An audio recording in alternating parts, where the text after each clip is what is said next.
Hi everybody, it's Chris at AMS, hope you're all well.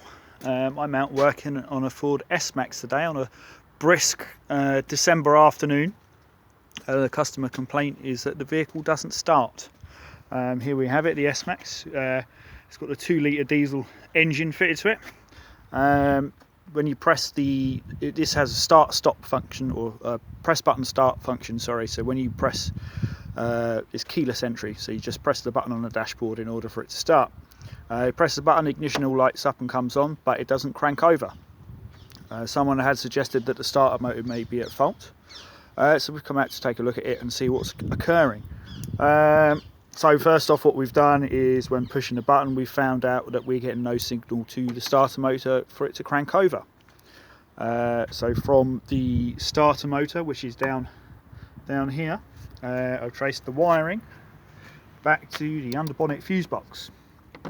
Now in here, where this would live, that would be the starter motor relay.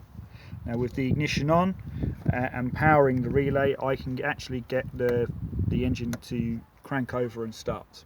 And so I know that between there and the starter motor is okay. Also I know that the power supply coming in for that half of the circuit is working okay, and it's powered by this fuse right here.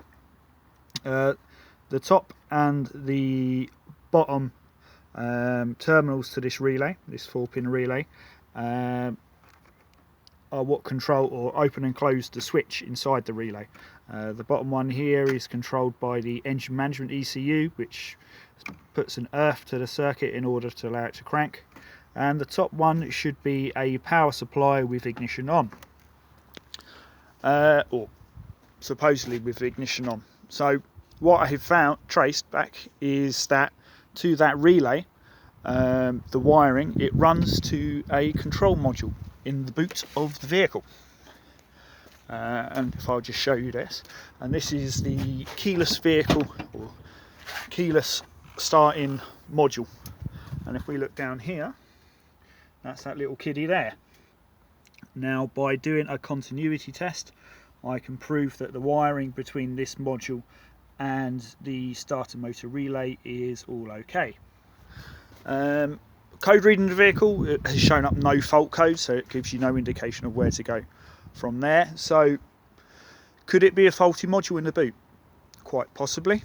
But the thing to think about is what else could stop it from cranking over. On a lot of modern vehicles, unless you have your foot depressed on the clutch, a vehicle won't start.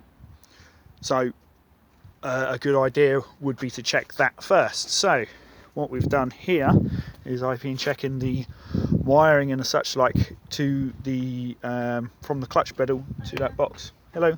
Back again. I am indeed, yes. So we've checked the wiring from the clutch pedal sensor that goes to the keyless vehicle module in the boot.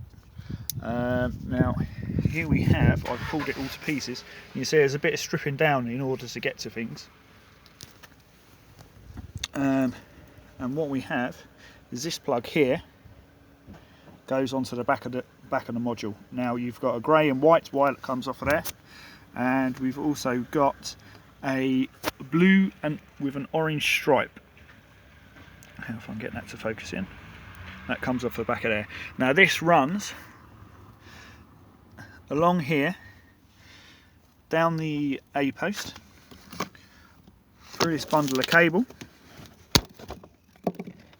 all the way. So in order to get access, I've had to take the seat out and lift the carpet, and all the way to the boot. Now, from the clutch pedal to the control box in the back, we have no continuity. So we found a break in the vehicle's wiring harness. Sounds like a probable cause for it not to start if it's not detecting the clutch being pressed. Now by testing it, the good thing is once you've kind of ascertained roughly where the point is, it doesn't take many tests. You should be able to do it in 5 steps to route it down to the exact cause. So obviously you can see that's a lot of bundle of cables to be searching through. And what we have found, you look in here, how well I can show you hopefully, is, where is it? It's in here somewhere. No, thank you, mate. Nothing. No, I'm cool. Thank Right. you. We've got some broken wires, and if I could find what has actually happened, difficult to show you. Let me try and get in there with the torch. Yes, we've got a couple of. There is a soldered connection that sits in there that joins 3 wires together. Well, front to rear, and then another spur that goes off, I believe, to the accelerator pedal sensor. Now this is a solder joint and then wrapped in electrical tape, so it's not a very good starting place, you know, by Ford in there when they built the car. That's how they've done it. They've basically just taped it up. Now, taking the tape off, we've found a lot of blue corrosion, which is, if you ever see a leaky copper pipe in your house and you see the blue corrosion all over it, that's the colour copper goes when it corrodes, which is the wiring. The customer did, as an extra piece of information, tell me that he had a water leak as a result of the air conditioning drain blocking and then flooding the interior of the car in the footwells. What this has done is obviously corroded the wires, and eventually it's got down to a point where it's broken and won't go. So the trick now is to solder the wires back together. So I'm going to solder the wires and then test it to see if I can get the vehicle to start, and if so, I can finally try putting all this back together again, because it's, yeah, like I say, it's quite a lot of stripping out just to get to the main harness. People don't realise, for the sake of a little wire, how much of a pain in the arse it is to access. So yeah, what I'm going to do is I'm going to do that, and then we're going to see if it starts. So watch this space.